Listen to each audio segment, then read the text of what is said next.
It was early evening, one of those dull gray hours between day and night where the city forgets what time it is. Keanu Reeves had been walking alone through a quiet residential street, hands deep in the pockets of his coat, hoodie pulled low over his brow. No one stopped him. No one noticed. He liked it that way, that he hadn't planned to go anywhere. Just walk. Breathe. But when he passed a small corner store, a humble little place with flickering lights and a sign that read, Rodney's Market, he decided to step inside. Not for anything in particular.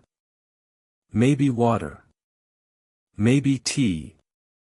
Maybe just to feel the hum of life, of strangers. The bell above the door gave a hollow ding as he entered. Inside, the air was warmer, stale with old coffee and cleaning products. Shelves stood crooked under the weight of too many cans. A young man behind the counter scrolled on his phone, chewing gum, barely looking up. Keanu moved slowly down the aisle, passing the snack shelves, the half-empty cooler. The store was nearly silent except for a soft shuffle. From the far corner of the store, near the bread rack, came the sound of a plastic bag rustling. Keanu glanced over and saw him. An old man. Late 70s, maybe more. Thin. Worn like paper. His coat was frayed and torn near the hem, shoes stiff with wear. He had no cart. No basket. Just slow, deliberate movements, like every step had to be earned. Keanu stopped. The old man reached toward a loaf of bread, a plain, white, unsliced loaf, and held it in both hands. He looked at it for a long time. Then glanced around. Keanu stayed where he was, silent. The old man's eyes moved to the counter. The cashier hadn't looked up. His hands trembled. He held the loaf closer to his chest. And then, barely moving, he turned and tucked it under his coat. Keanu exhaled. Barely. The old man started for the door, walking carefully, not fast, not like someone trying to escape, but like someone who had already decided to live with the guilt. Someone who didn't have anywhere to go but out. That he passed Keanu in the aisle, and that's when Keanu saw it, his face gaunt, pale, but more than that, empty. Not because of what he had done, but because of what he hadn't had: food, warmth, a hand on his back. Something human. Then it happened. Hey. Hey. The cashier's voice cut through the store like a blade. He pointed straight at the old man. Put that back right now. The old man froze. He didn't run.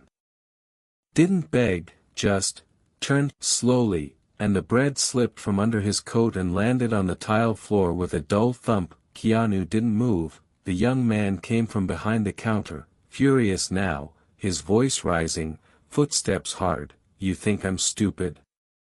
I saw you. You think you can steal from me?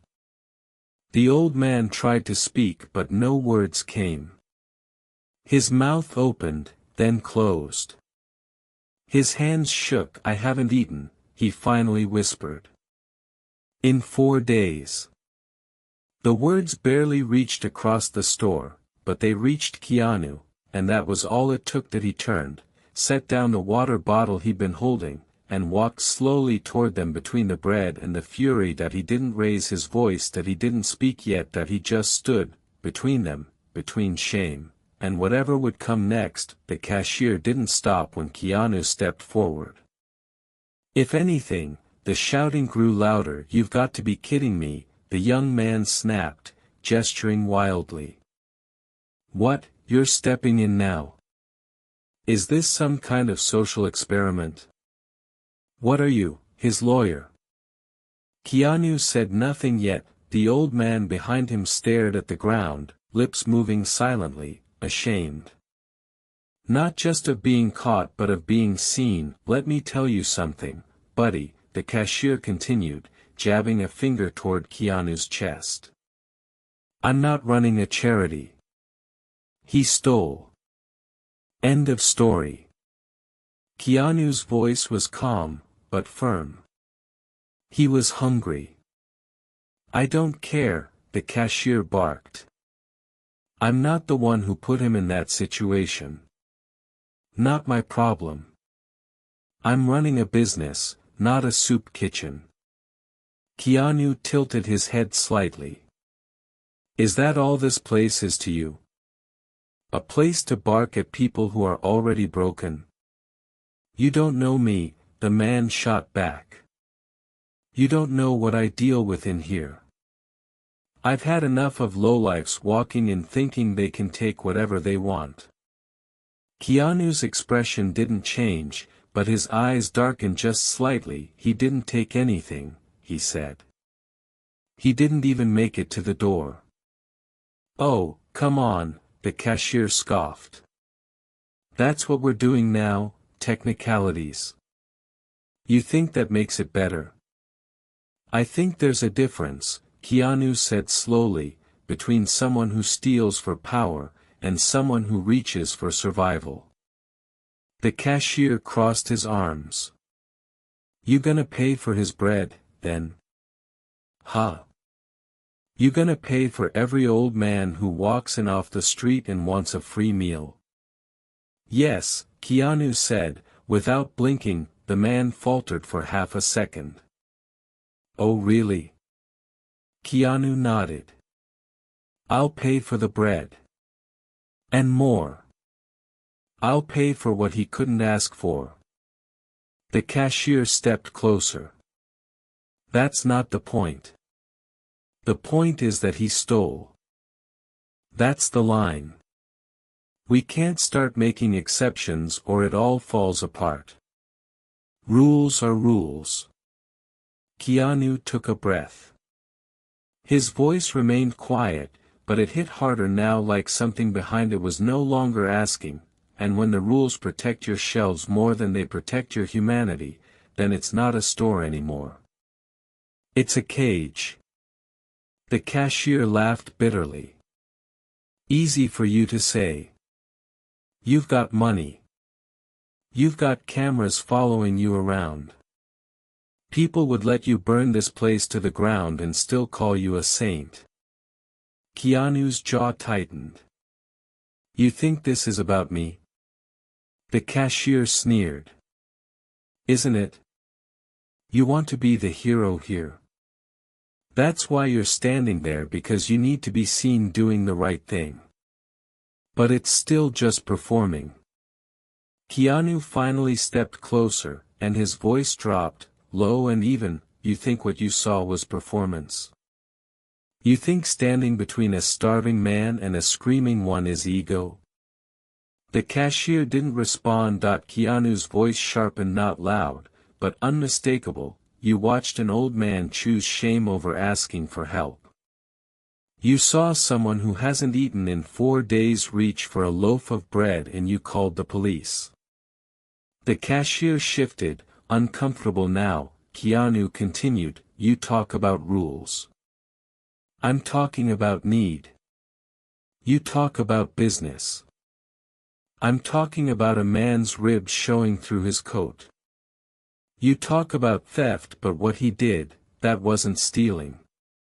He turned slightly, gesturing back to the old man, who now leaned against the shelf for support. That was survival.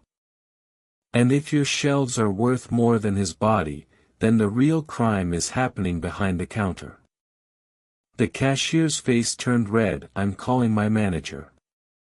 Keanu didn't flinch. Do it. Call him. Tell him a man tried to live and someone wouldn't let him. The store had gone silent now. No more customers had entered. The air felt tight, like a string pulled too far, and for the first time, the cashier looked like he might not know what to say next, but Keanu had only just begun. The cashier didn't move for a second. Then he snatched his phone from the counter, tapped the screen furiously, and hissed into it, I've got a theft in progress. Yeah, right now. Rodney's Market. He's still here. No, there's some guy trying to interfere too. He shot Keanu a hard look. We'll see what the cops say about your survival. Keanu didn't even blink. The old man was still leaning against the shelf, staring down at his shoes, as if trying to disappear into the floor. His hands were pale and trembling. Keanu stepped to the register, placed his wallet on the counter. Calm. Controlled, I'm paying for the bread. And for whatever else he needs. Right now. The cashier ignored him. You really think it works like that? He said. You don't just buy your way out of what he did. He didn't kill someone, Keanu said. He took food. He didn't even leave the store. He hid it under his coat, the cashier spat. That's theft. That's criminal intent. Intent? Keanu repeated, stepping a little closer. What was his intent, huh? To dine like a king. To flip that loaf for cash. The cashier smirked. Look, man, I don't care who you are. You want to make a statement. Post it online. Go write a blog. This is real life. We don't play savior in here. Keanu's expression changed. It darkened not with anger, but with something deeper. Disappointment. Weariness. You think I want attention, he said. You think I came in here for this? The cashier shrugged. That's how it looks. Keanu leaned forward, his voice low and steel-edged. I came in here to buy tea. I stayed because I saw someone crumble in front of me. And I saw someone else you decide that rules were worth more than mercy. The cashier scoffed. This isn't a movie. No, Keanu said. In movies, people pretend to care. He turned to the old man, gently. Do you want to go? The old man didn't answer. Sirens were faint in the distance, now growing louder. The cashier straightened proudly. Here we go. Keanu stood still. You know what I've learned, he said quietly, mostly to himself. People don't always hate kindness. They just hate when it proves them wrong. The cashier crossed his arms. You're not above the law. I'm not trying to be, Keanu replied. I'm trying to remind you that the law doesn't feed people. As the sirens pulled up outside, the cashier smirked. Let's see what the cops think. Keanu turned to face the door but didn't leave. His voice dropped even lower, calm but loaded with fire. When they come in, I'll tell them everything. That he never left with the bread. That I offered to pay. That I witnessed you scream at a man who could barely stand. The cashier said nothing, and if they arrest him, Keanu added, I'll follow them all the way. To the station. To court. To wherever it leads. The old man looked up at him then. Not with hope. Just disbelief. Keanu met his eyes. You're not alone, he said, and when the police walked in, that's exactly what they saw. Not a thief, not a celebrity. But a man standing quietly between power and a person no one thought was worth defending, and he wasn't moving. The bell over the shop door jingled sharply as two officers stepped inside. The air in the store was thick. The silence wasn't peaceful, it was waiting. Holding its breath, both officers were young. Alert. One tall, one broader in the shoulders. They stepped in with practiced caution, scanning the room. Their eyes caught the cashier, who raised a hand dramatically. That's him, the cashier said, pointing at the old man. Tried to walk out with the bread under his coat. I stopped him. That guy, he nodded toward Keanu, decided to jump in and make it complicated. The officers looked to Keanu. There was a flicker of recognition in one of their faces. He knew exactly who he was looking at, but Keanu didn't offer any charm. He didn't smile. He simply stepped back, gesturing toward the old man beside him. "This man is not a threat," Keanu said. "He tried to take a single loaf of bread. He hasn't eaten in 4 days. I offered to pay for it." One of the officers raised a brow. "Sir, are you telling us this was a misunderstanding?" "No," Keanu said. "I'm telling you this was desperation." The second officer glanced at the old man, who looked impossibly small now, his eyes wide, body barely upright. He hadn't spoken since the bread fell. The cashier cut in. "Look, I caught him red-handed. Theft is theft. If he walks free, then what's the point of law? What kind of example does that set?" The taller officer turned to the old man. "Sir," he said gently, "did you take the bread?" The old man nodded once, barely. "Do you have money to pay for it?" He shook his head. Keanu's voice came in, steady and low. "I've already offered to pay. For the bread, and anything else he needs." He didn't try to flee. He didn't lie. He's just hungry. The officer paused, then turned to the cashier. "Did he leave the store with it?" "No, but he hid it." The officer held up a hand. "Did he leave?" The cashier's mouth opened, then closed. "No," he muttered. The officers exchanged a look. Something unspoken passed between them. Then, slowly, the one nearest Keanu nodded. "All right." He turned back to the old man. "You're not under arrest." The cashier's voice jumped. "Are you serious?" The officer ignored him. "You're not being charged," he said firmly. "But this is your warning. You can't take without asking. Even when you're in pain." The old man nodded again. Eyes shining, but no tears fell. Then the officer turned to Keanu. "Thank you, sir." Keanu didn't answer. He just looked down at the old man, then slowly stepped toward the counter, placed a folded bill beside the bread, and added quietly, "He needs more than bread." Then he turned to the cashier, not with hate, not with anger, but with something colder, disappointment. "Some people are starving, and you guarded shelves like they were sacred. That's not strength.